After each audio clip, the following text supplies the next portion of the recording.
আল্লাহ পাক প্রথমে ছেলেদেরকে বললেন, শোনো সূরা নূর 33 নম্বর আয়াত। আল্লাহ পাক ছেলেদেরকে বললেন, তোমরা তোমাদের চোখ নিচু রাখো, এটা আমাদের দায়িত্ব। প্রত্যেকটা ছেলের দায়িত্ব বেগানা মেয়েকে দেখলে চোখটা কি করবে, নিচু। তাহলে আপনি সিডিউসড হবেন, এক কথা। 2 নাম্বার, আল্লাহ পাক আমাদেরকে বললেন, তোমরা তোমাদের লজ্জাস্থানকে হেফাজত করো। কাদেরকে? আমাদেরকে, মানে ছেলেদেরকে। প্রথমে আল্লাহ পাক ছেলেদেরকে বললেন, চোখ নিচু করে রাখো, লজ্জাস্থানে হেফাজত করো।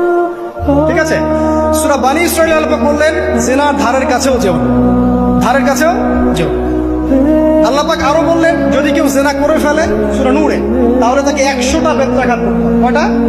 100টা, এবং 1 বছরের জন্য তাকে বহিষ্কার করতে হবে।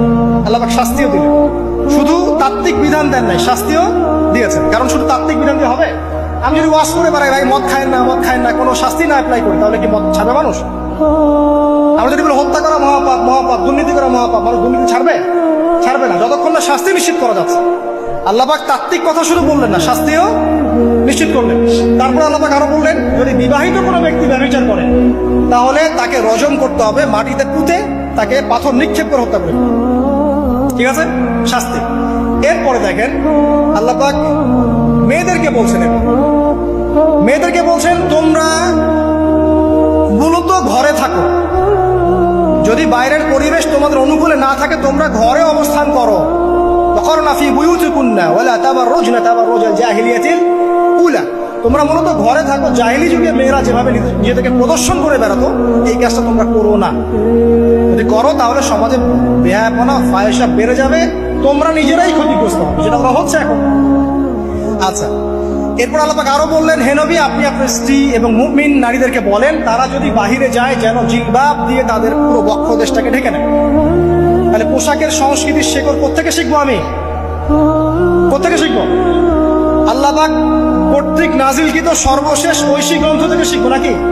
যে বইয়ের মধ্যে কোনো ভুল নাই সেটাই তো আমার শেখার মাধ্যম হবে নাকি? নাকি যে দর্শনে 1000টা ভুল সেটা শিখবো আমি?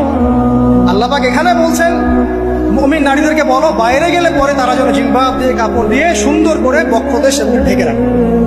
বোরখার কথা এখানে নাই শব্দে। ঠিক আছে? ঢেকে রাখা ঢিলে ঢালা পোশাকের কথা এসেছে।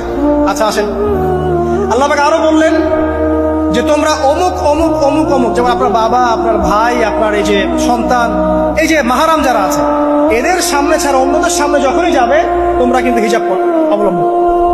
আল্লাহ পাক হিজাবের বিধান দিলেন, চক্ষু নিচু করতে বললেন, লজ্জাস্থানের হেফাজত করতে বললেন, এবং যদি এর পরেও কেউ ভুল করে ফেলে তাহলে আল্লাহ পাক শাস্তির কথা বললেন। আল্লাহ পাকের সিস্টেমটা সুন্দর হলো না?